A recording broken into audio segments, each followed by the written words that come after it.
সবলীকৰণ নাৰী উন্নতিকৰণ নাৰীক লাখপতি বাইদেউ বনায় কিন্তু আমি 100জনী বাইদেউক আজি ক'তা লাখপতি বাইদেউ বনাইছে আমাক লাখপতি বাইদেউ বনোৱা নাই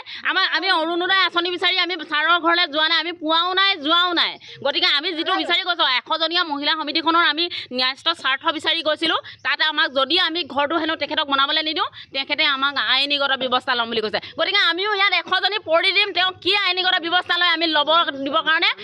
সম্পূৰ্ণ ৰাজি আছোঁ যিহেতুকে বিহপুৰীয়া বিধানসভা সমষ্টিৰ বিধায়ক মহোদয়ে সদায় আমাক কৈ আছে যে বিহপুৰীয়া প্ৰথম মহিলা প্ৰথম কিন্তু আজি আমি বিহপুৰীয়া প্ৰথম মহিলা প্ৰথম এই শ্লোগানত আমি কিন্তু মহিলাসকলে ন্যায় পোৱা নাই আমাক মহিলাসকলক বিহপুৰীয়া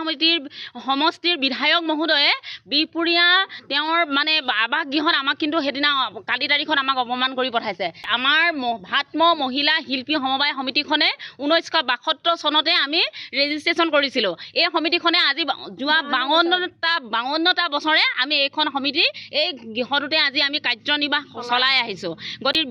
সমষ্টিৰ বিধায়কক আমি ইয়ালৈ নিমন্ত্ৰণ কৰি আনিছিলোঁ আৰু নিমন্ত্ৰণৰ সাপেক্ষত তেওঁ আমাক এই ঘৰটো এটা দিম বুলি কৈছিলে গতিকে দিম বুলি কৈছিলে সত্য আমালৈ এটা 10 লাখ টকা আহিছে বুলি আমাৰ বাৰ্তাবাহক শ্ৰী হেমন্ত বৰাই আমাক জনাইছিলে আৰু সেই মৰ্মে আমি তেখেতৰ আমি মহিলাসকল লগত থাকিব বুলি কৈছিলে গতিকে আমাক মানে ঘৰটো বনাবলৈ বিচাৰিছিলে আমি সেইমতে তেওঁ যিহেতুকে আমাক সম্পূৰ্ণ কৰ্তৃত্ব প্ৰদান কৰিম বুলি কয় ঘৰটো ভাঙিবলৈ আমাক দিলে বিচাৰিলে আমি তেখেতলোকক দিলোঁ যিহেতুকে ঘৰটো আমাক লাগে ঘৰ এটা যদি ভাল হয় আমাৰ ভাল লাগিব আমি ভালকৈ থাকিবলৈ পাম এতিয়া কথাটো হ'ল কি আমাক যেতিয়া আমাৰ কালি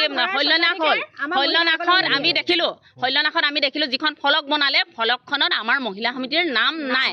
আমি ক'বাৰ পৰা অনা অনুদান এটা আমাক নালাগে আমাৰ ভাত্ম মহিলা শিল্পী সমবায় সমিতিয়েহে আমি এটা ঘৰ বিচাৰিছোঁ এটা স্থায়ী কাৰ্যালয় বিচাৰিছোঁ গতিকে কথা হ'ল কি আমাৰ যিটো ফলক বনালে সেই ফলকখন আমাৰ ভুল আমাৰ নামত ফলক হ'ব লাগিব আৰু ইয়াত এটা মহল নালাগে 10টা মহল বনাওক সমষ্টি উন্নয়ন হওক আমি সদায় উন্নয়ন বিচাৰিছোঁ আমি উন্নয়ন বিচাৰিহে আমি এজন সঠিক বিধায়কক আমি ভোট দি জয়যুক্ত কৰিছোঁ কিয় আমাক লাগে আমাক ন্যায় লাগে আমাক উচিত আমাৰ প্ৰাপ্য লাগে দাবী হ'ল কি আমাৰ ঘৰটো যিহেতুকে এতিয়া আমাক মহিলাসকললৈ প্ৰথম ক'লে কিন্তু তেখেতলোকে এতিয়া 3টা ফ্ল'ৰ বনাব 3টা ফ্ল'ৰৰ আগত যিটো গ্ৰাউণ্ড ফ্ল'ৰ হ'ব গ্ৰাউণ্ড ফ্ল'ৰটো আমাক নিদিয়ে কোনো কাৰণত আমাক নিদিয়ে কোনো কাৰণত যেতিয়া আমাক নিদিয়ে যদি আমাৰ ভৰিৰ তলৰ মাটিকণেই নাই আমাৰ ওপৰৰ মাটিকণ কেনেকৈ হ'ব গতিকে সেইকাৰণে আমি বিচাৰিছোঁ আমাৰ ভৰিৰ তলৰ মাটিকণ লাগে মানে আমাক গ্ৰাউণ্ড ফ্ল'ৰটো সম্পূৰ্ণ কৰ্তৃত্বত দিয়ক 10টা মহল নালাগে যেইটা মহলেই বনাওক সম্পূৰ্ণ ভাত্ম মহিলা শিল্পী সমবায় সমিতিৰ হ'ব লাগিব গতিকে আমাৰ ভৰিৰ তলৰ মাটিকণ আমাক প্ৰথম লাগিব তাৰ পাছতহে আমি ওপৰটো চিন্তা কৰিম আমাক মিছা প্ৰলোভনেৰে আমাৰ বোৱাকটা সমবায় সমিতিখন মিছা প্ৰলোভনেৰে আমাৰ হেমন্তই আহি পেলাই ভাঙিলে তেওঁ আমাক কৈছিলে সম্পূৰ্ণ কৰ্তৃত্বটো আপোনালোকক দিম নাম ফ্লগত আপোনালোকৰ উল্লেখ থাকিব এতিয়া যিদিনাখন আমাৰ আধাৰশিলা স্থাপন কৰিলে সেইদিনাখন নাম ফলক লগালেহি তাত আমাৰ একোটো নাই আৰু তেওঁলোকে ঘৰটো ভাঙি পেলালে এই ঘৰটো ভাঙি পেলাই সৌবোৰ বস্তু আপোনালোকে চাওক য'তে ত'তে পেলাই দিছে আমাৰ মহিলাই যিখিনি সুৰক্ষা দি আছিলোঁ সেই বস্তুখিনি তেখেতলোকে 100গৰাকী মহিলাৰ মূৰত ইটাৰে চাট দি সেই বস্তুখিনি তাত পেলাই থৈ দিলে গতিকে ইমান মিছা প্ৰলোভনেৰে আহি পেলাই আমাৰ আজি 52 বছৰীয়া এটা অনুষ্ঠানত তেওঁলোকে ইমান সহজতে নুই নাই কৰি পেলালে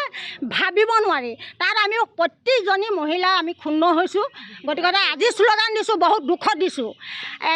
স্বয়ং MLA আহি কৈ থৈ যোৱা কথাষাৰ যে মই কামত আহিছোঁ মোৰ মাথা বেয়া হৈছে কথা নাপাতিব বুলি মহিলাক ক'লে তেতিয়াহ'লে আমি ইয়াত ক'ত স্থান পাম সেয়েহে বহুত জানি বুজি লৈ এতিয়াহে অনুতপ্ত হৈছোঁ সেইকাৰণে আমাক যদি তেখেতলোকে চুক্তিপত্ৰ লিখি নিদিয়ে সম্পূৰ্ণ কৰ্তৃত্ব নিদিয়ে তেতিয়াহ'লে আমি ইয়াত এটা কাম কৰিবলৈ নিদিওঁ